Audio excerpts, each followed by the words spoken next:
Mirrafati from Mira Aesthetic. I'm going to cover in the next 6 videos the top things that can happen to a breast implant after 10 years.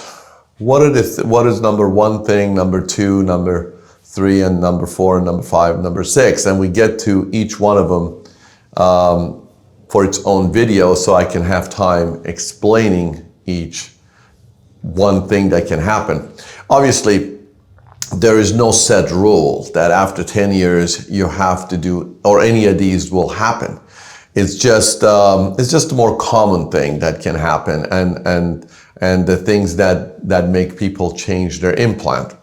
So number 1 thing, and this has also happened to be the most common reason that implant gets changed after 10 to 15 years, is number 1 is capsular contraction.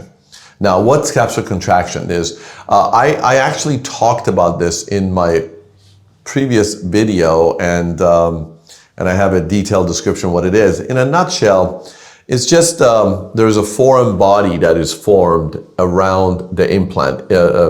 So implant is a foreign body, and there is a shell that's formed around this foreign body, because body doesn't like that implant, and basically the only way it can secure it, that it knows where it's exactly going to be, it's to form a capsular contraction. Now, there are 4 levels of capsular contraction.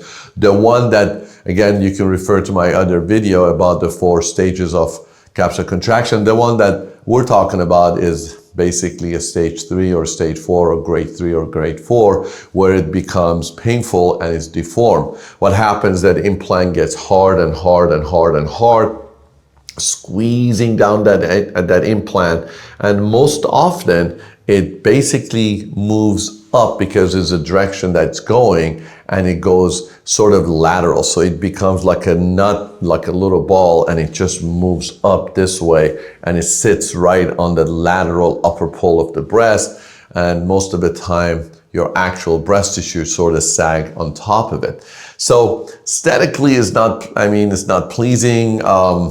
It's just basically when you take off your shirt, you have a breast sagging on top of this hard, another implant or another breast tissue on the upper superior right side or the lateral side of your breast. So whatever side, if it's the left side, basically the outer side, and the upper side, right side, basically upper, the lateral side, the outer side, and upper region. Sometimes it's also painful. So sometimes stage 3 is just deformed, it looks weird. But patients, for whatever reason, don't change them, or financial reason, or maybe they don't have time off from work. So they don't do anything until it becomes painful, then obviously you change them. One of the caveat to this thing, and when I see patient with capsular contraction, it is not a medical emergency. So you don't have to run and say, hey, I need to get this thing done ASAP, and I will pay anything to get it done. I don't think you really need to do this. However, I often explain this to the patient.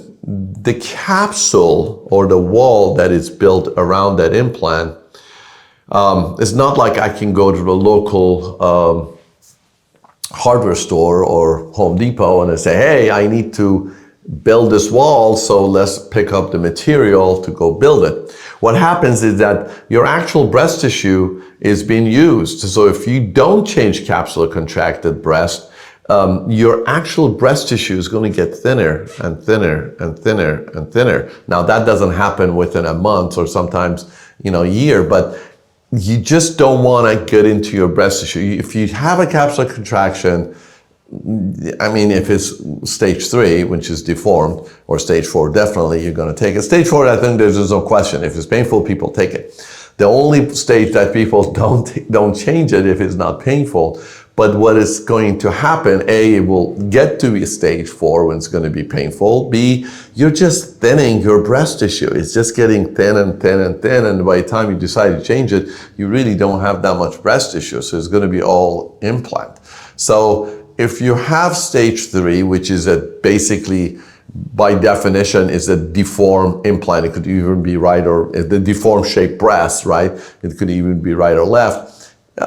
Change the implant. Again, it's not a medical emergency, but the sooner you do this, the better it is. So what's the cost of doing this? Mira Aesthetic here, I charge about $10,000 to $11,000 depending on silicone or saline to change the implant, put another implant in.